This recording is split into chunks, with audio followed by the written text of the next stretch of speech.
हिमाचल समाचार में आपका स्वागत है। आज के मुख्य समाचार। मुख्यमंत्री ठाकुर सुखविंदर सिंह सुक्खू ने शिमला के रिज मैदान पर की राज्य स्तरीय स्वतंत्रता दिवस समारोह की अध्यक्षता। प्राकृतिक आपदा के दृष्टिगत पूरे प्रदेश में सादगी के साथ मनाए गए स्वतंत्रता दिवस समारोह।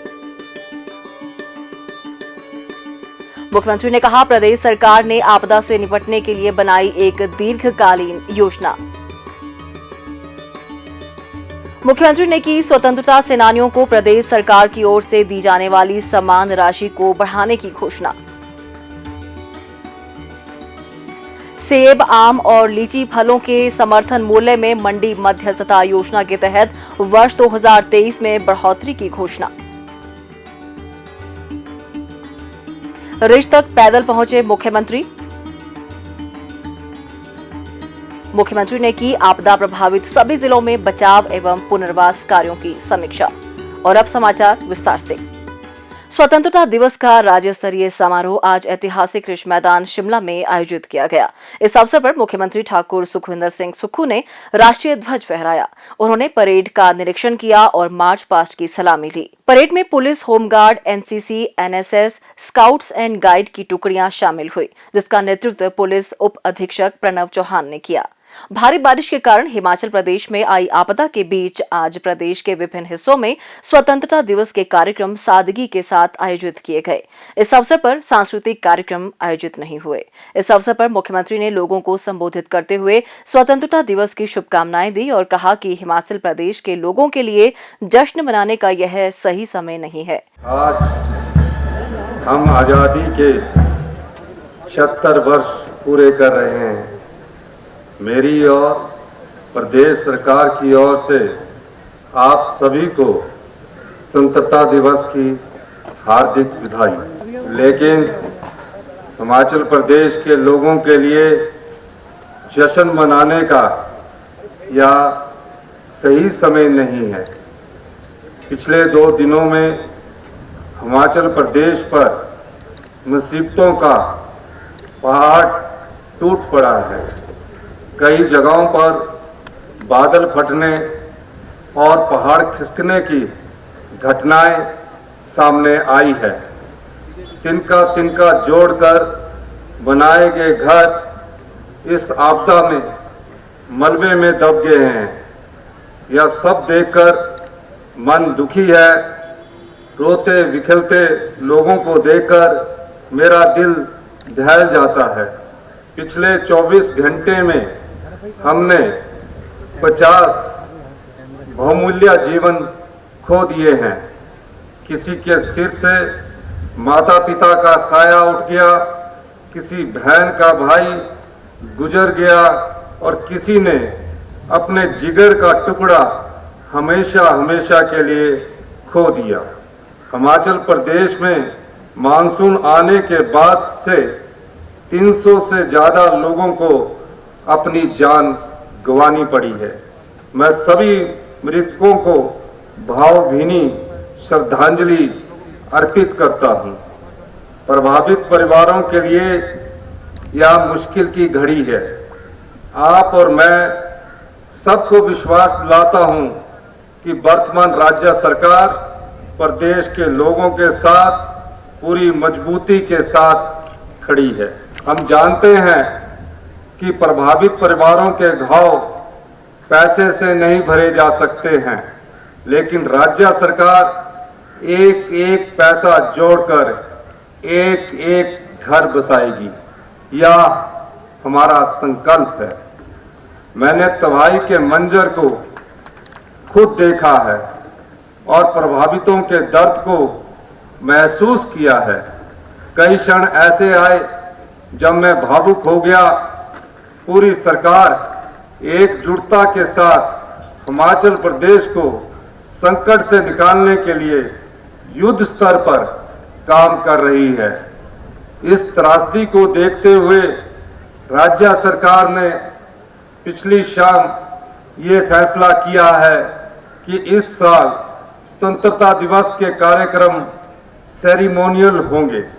सभी सांस्कृतिक कार्यक्रमों को रद्द कर दिया गया है। परेड में भी एसडीआरएफ के जवानों को शामिल नहीं किया ताकि राहत एवं बचाव कार्य प्रभावित न हो और इंसानी जान के नुकसान को कम किया जा सके। प्रदेश में प्राकृतिक आपदा से भारी तबाही हो रही है। यह पिछले 50 सालों की सबसे बड़ी आपदा है। जगह जगह घर और सड़कें टूट रही है। किसानों के खेत खलियान भी तबाह हो रहे हैं। पूरे प्रदेश में आपदा से भारी नुकसान हो रहा है।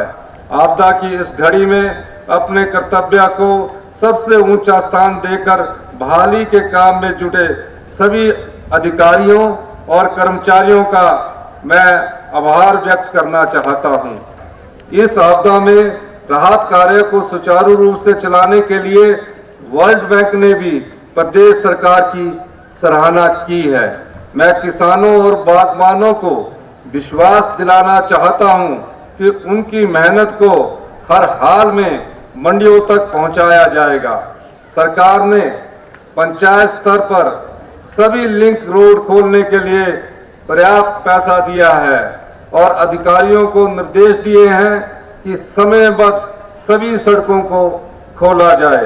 हिमाचल जैसे छोटे से राज्य में 10,000 करोड़ रुपए से ज्यादा के नुकसान का अनुमान है। आर्थिक बदहाली से गुजर रहे हिमाचल को राहत और पुनर्वास कार्यों के लिए केंद्र सरकार से आर्थिक मदद की जरूरत है। हम उम्मीद करते हैं कि जल्द ही केंद्र सरकार प्रदेश को अंतरिम राहत की पहली किस्त जारी करेगी। प्रदेश सरकार स्पेशल पैकेज के तहत प्रभावित लोगों को राहत पहुंचाने के लिए 100 करोड़ रुपया खर्च कर रही है। इसके अलावा हमारी सरकार ने डिजास्टर प्रिपेयरनेस के लिए एक लॉन्ग टर्म योजना तैयार की है, जिस पर लगभग 800 करोड़ रुपए खर्च किए जाएंगे, जिससे भविष्य में ऐसी आपदाओं के दुष्प्रभाव को कम किया जा सके। मुख्यमंत्री ने कहा कि इस वर्ष जुलाई माह में आपदा के दौरान गंभीर संकट की स्थिति को देखते हुए सरकार ने राहत का एक विशेष पैकेज घोषित किया है। इससे पूर्व घर को आंशिक नुकसान होने पर 10,000 रुपए की आर्थिक सहायता दी जाती थी, लेकिन राज्य सरकार ने इस सहायता राशि को 10 गुना बढ़ाकर 1 लाख रुपए कर दिया है। उन्होंने कहा कि दुकानों और ढाबों को नुकसान होने पर सामान के एवज में पहले सिर्फ 10,000 रुपए मिलते थे, जिसे बढ़ाकर 1 लाख रुपए किया गया है। किराएदार के सामान को नुकसान होने पर पहले 25,000 रुपए की आर्थिक सहायता मिलती थी, जिसे बढ़ाकर 50,000 रुपए किया गया है। उन्होंने कहा कि कृषि और बागवानी भूमि में सिल्ट आने पर पहले लगभग 1,400 रुपए प्रति बीघा मुआवजा दिया जाता था, जिसे बढ़ाकर 5,000 रुपए प्रति बीघा किया गया है। उन्होंने कहा कि कृषि और बागवानी योग्य भूमि को नुकसान पर पहले 3,600 रुपए प्रति बीघा की आर्थिक सहायता दी जाती थी, जिसे राज्य सरकार ने 10,000 रुपए प्रति बीघा कर दिया है। उन्होंने कहा कि आपदा में गाय भैंस की मृत्यु पर मिलने वाले मुआवजे को 37,500 रुपए से बढ़ाकर 55,000 रुपए किया गया है। इसके अतिरिक्त भेड़ और बकरी की मौत पर मिलने वाली 4,000 रुपए की मदद को बढ़ाकर 6,000 रुपए कर दिया गया है। ठाकुर सुखविंदर सिंह सुक्खू ने कहा कि विधवाओं के लिए प्रदेश सरकार ने मुख्यमंत्री विधवा एवं एकल नारी आवास योजना शुरू की है। इसके तहत इस वर्ष 7,000 ऐसी महिलाओं को मकान बनाने के लिए प्रति महिला 1.5 लाख रुपए की आर्थिक सहायता दी जाएगी। उन्होंने कहा कि वर्तमान प्रदेश सरकार द्वारा प्रदेशवासियों के सहयोग से आने वाले 4 वर्षों में हिमाचल प्रदेश को आत्मनिर्भर राज्य बनाया जाएगा और आने वाले 10 वर्षों में हिमाचल प्रदेश देश का सबसे समृद्धशाली राज्य बनेगा। इस अवसर पर मुख्यमंत्री ने विभिन्न घोषणाएं भी की। स्वतंत्रता सेनानियों को प्रदेश सरकार द्वारा दी जाने वाली सम्मान राशि को, जिन्होंने आजादी में अपनी कुर्बानियां दी है, को मैं 15,000 रुपए से प्रति माह से बढ़ाकर 25,000 रुपए प्रति माह करने की घोषणा करता हूं। जिन स्वतंत्रता सेनानियों की मृत्यु हो चुकी है, उनकी पत्नियों को प्रदेश सरकार द्वारा दी जा रही सम्मान राशि को भी 15,000 प्रति माह से बढ़ाकर 20,000 रुपए प्रति माह करने की घोषणा करता हूं। शत्रु सेना के विरुद्ध ऑपरेशन के दौरान युद्ध दुर्घटना में शहीद होने अथवा घायल या गुम होने वाले सैनिकों के आश्रितों को प्रदेश सरकार द्वारा अनुग्रह अनुदान राशि प्रदान की जाती है। प्रदेश सरकार द्वारा दी जाने वाली इस अनुग्रह अनुदान राशि में मैं 50% की बढ़ोतरी करने की मैं घोषणा करता हूं। युद्ध या युद्ध जैसी परिस्थितियों में शहीद सैनिक के आश्रितों को 20 लाख रुपए के स्थान पर अब 30 लाख रुपया दिए जाएंगे। नॉन ऑपरेशनल क्षेत्रों में अथवा ऐसे ऑपरेशनल क्षेत्रों जहां युद्ध ना हो मरने वाले सैनिकों को आश्रितों को 5 लाख रुपए के स्थान पर अब 7.5 लाख रुपया दिए जाएंगे। ऑपरेशन में 50% से अधिक अपंग हुए सैनिकों को 3.75 लाख रुपए तथा 50% से कम की अपंगता वाले सैनिकों को 1.5 लाख रुपए दिए जाएंगे। विधवा पुनर्विवाह योजना के अंतर्गत दी जाने वाली सहायता राशि को 65,000 रुपए से बढ़ाकर 2 लाख रुपए करने की घोषणा करता हूं। हमारी सरकार मनरेगा कार्यक्रम के अंतर्गत काम करने वाले लोगों के प्रति संवेदनशील है। अतः मैं इस मनरेगा मजदूरों की दिहाड़ी को सामान्य क्षेत्र में 224 से 240 तथा जनजातीय क्षेत्र में 280 से 294 रुपए करने की घोषणा करता हूं। इस घोषणा से मनरेगा में काम करने वाले 9 लाख परिवारों को लाभ होगा। मैं हिमाचल प्रदेश के उज्जवल भविष्य को ध्यान में रखते हुए एक नई योजना इंदिरा गांधी मातृ शिशु संकल्प को आरंभ करने की घोषणा करता हूं। इसके लिए 50 करोड़ रुपए की धनराशि का प्रावधान किया जाएगा, जिसमें स्वास्थ्य और पोषण कार्यक्रमों में शिशु और माता के स्वास्थ्य को प्राथमिकता दी जाएगी। एक स्वस्थ बच्चा एक स्वस्थ राष्ट्र की नींव होता है। उन्होंने कहा कि आपदा में बागवानों को काफी नुकसान पहुंचा है, जिसे उन्होंने स्वयं देखा है। उन्होंने सेब, आम और लीची फलों के लिए मंडी मध्यस्थता योजना के तहत वर्ष 2023 में बढ़ोतरी की घोषणा की। उन्होंने सेब के समर्थन मूल्य में ऐतिहासिक 1.5 रुपए की बढ़ोतरी कर इसे 10.5 रुपए से बढ़ाकर 12 रुपए करने की भी घोषणा की। इससे पूर्व राज्य स्तरीय स्वतंत्रता दिवस समारोह में शामिल होने के लिए मुख्यमंत्री अपने सरकारी आवास ओक ओवर से पैदल रिज तक पहुंचे। रास्ते में उन्होंने लोगों का अभिवादन स्वीकार किया और लोगों को स्वतंत्रता दिवस की शुभकामनाएं दी। कार्यक्रम के बाद ठाकुर सुखविंदर सिंह सुक्खू पैदल ही रिज से ओक ओवर पहुंचे। मुख्यमंत्री ठाकुर सुखविंदर सिंह सुक्खू ने सोमवार सायं प्रदेश में भारी बारिश से उत्पन्न स्थिति का जायजा लेने के लिए शिमला में एक आपात बैठक की अध्यक्षता की। बैठक में सभी जिलों के उपायुक्त वीडियो कॉन्फ्रेंसिंग के माध्यम से शामिल हुए। मुख्यमंत्री ने कहा कि भारी बारिश से लोगों को हो रही परेशानियों को दूर करना सरकार की सर्वोच्च प्राथमिकता है। उन्होंने कहा कि बचाव और राहत कार्यों में अधिक से अधिक संख्या में जवान तैनात किए गए हैं और लोगों को राहत पहुंचाने का कार्य युद्ध स्तर पर किया जा रहा है। ठाकुर सुखविंदर सिंह सुक्खू ने कहा कि बारिश के कारण जिला सोलन, शिमला, मंडी, कांगड़ा और हमीरपुर सबसे ज्यादा प्रभावित हुए हैं। उन्होंने अधिकारियों को प्रभावितों की हर संभव मदद प्रदान करने के निर्देश दिए। उन्होंने शिमला शहर में बंद सड़कों को जल्द से जल्द खोलने के निर्देश दिए और कहा कि गिरे हुए पेड़ों को तुरंत हटाकर सड़कों को बहाल किया जाए। खतरनाक हो चुके पेड़ों को चिन्हित कर उसकी रिपोर्ट उन्हें प्रदान करने के निर्देश दिए।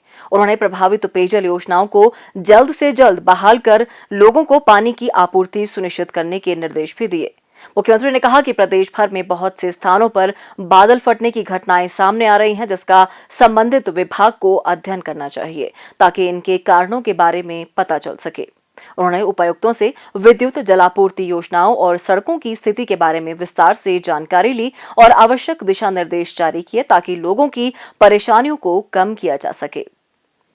हिमाचल समाचार देखने के लिए सब्सक्राइब करें यूट्यूब चैनल हिमाचल समाचार, फॉलो करें ट्विटर @DPRHP, लाइक करें Facebook page information and public relations department Himachal Pradesh, visit करें वेबसाइट www.himachalpr.gov.in। इस अंक में इतना ही। कल फिर होगी मुलाकात। दीजिए इजाजत। नमस्कार।